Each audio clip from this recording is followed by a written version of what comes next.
Hey everybody, welcome back to Active Self-Protection Extra. It's the Chronicles of the Range Monkey. Neil and Natalie here doing a little dry fire because it snowed outside. Darkstar Gear is one of the few companies that I trust to make holsters that I wear. They make high quality appendix carry holsters for a variety of firearms manufacturers. Check them out at the link in the description. All right, so Natalie, I don't know if you've been watching the channel much, but I've started taking over the Mantis Monday. Yep. Brian took over Sockless Saturday, so Brian can go outside because he lives down south. Right. We live up in the frigid north, so it's actually been kind of nice to stay in the house. And I've been doing this whole series on the Mantis X stuff. And I found, because after I dusted mine off and found there's a bunch of new stuff and it's kind of cool. And because it snowed at your house too, welcome to Natalie's Dry Fire Dojo. We're going to do some Mantis stuff for a few weeks here to hopefully let this outside. Literally, there are 5-foot snowdrifts right outside this house. So it's crazy, right? Yeah. So Natalie, one of the cool ones that they came up with, you've done the benchmark before, right? Where it's your 10 best shots, you get no mulligans, and you just got to really get in there and get Yeah, well. worked on that with Chris Bean at the conference quite a bit. Yeah, and above the 90s is best, right? Or better, you know, you want 90 or better. They've also got a 20-second benchmark, which I found is kind of cool. Okay. With my gun, with the striker fire, where I've got to reset it all the time, it's kind of a bit of a challenge to get 10 shots off in 20 seconds, but it is what it is. Well, it's hard to get good guns, so. Right. I'm kidding. I just love my double I will action. choke you later. All right. So what we're going to do with yours, you can just do the double action the entire time. Now, one challenge, I've set this up for the PX4, but I haven't really tuned the sensitivity of this for yours. So we're just going to do our best and see what happens. Go ahead and now here, I kind of showed up unannounced here, and your barrel block is literally at my house. So we got a clear gun. Yep. Everything is good to go. All right. So do you understand what you're doing? Yes. 10 best shots, you're going to hit the go. So go ahead and get yourself set up and get over there. Let me get my screen capture going so we can show them at home what we see.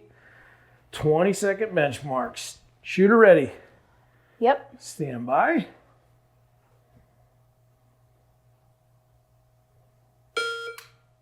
$93, $95, $92, $93, $86, $94, $90, $90.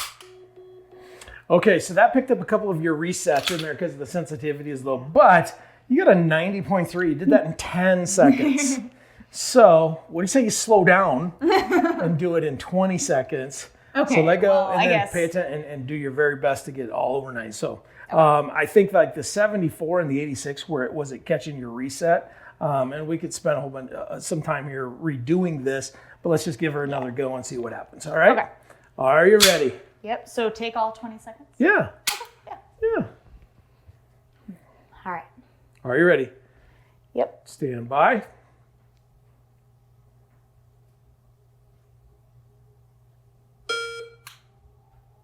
$85, $95, $99, $95, $84, $91, $86, $93.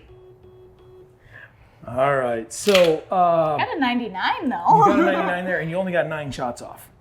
And it did count your reset once or twice. So I think that's going to be something for the folks at home to know about if you're doing a double action like this. Now, one thing you could do is you could press it and then and pin the trigger or something along those lines.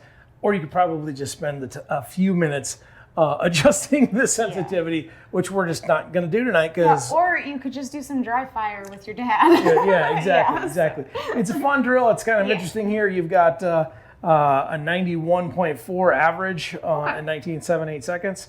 I just didn't get that 10th shot off. So Yeah. All right. Well, cool. Well, tell me a little bit about what you think of that drill.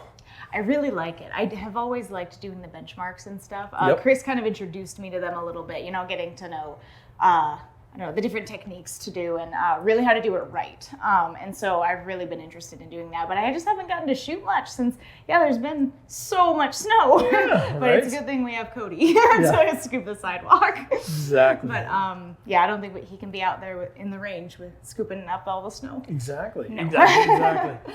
Oh man. So He can only do so much. So- so I tell you what, for this week, as you've seen Natalie do this stuff, doing a little bit of work, just because it's cold outside doesn't mean we can't set up a nice dry fire dojo where we've got a safe place and some safe directions.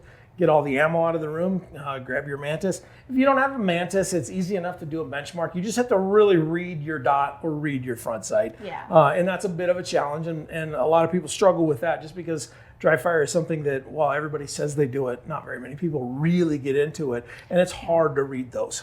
So you have to be brutally honest with yourself. But well done. Way to Thank take you. on the challenge. Yeah. See you next time. See ya.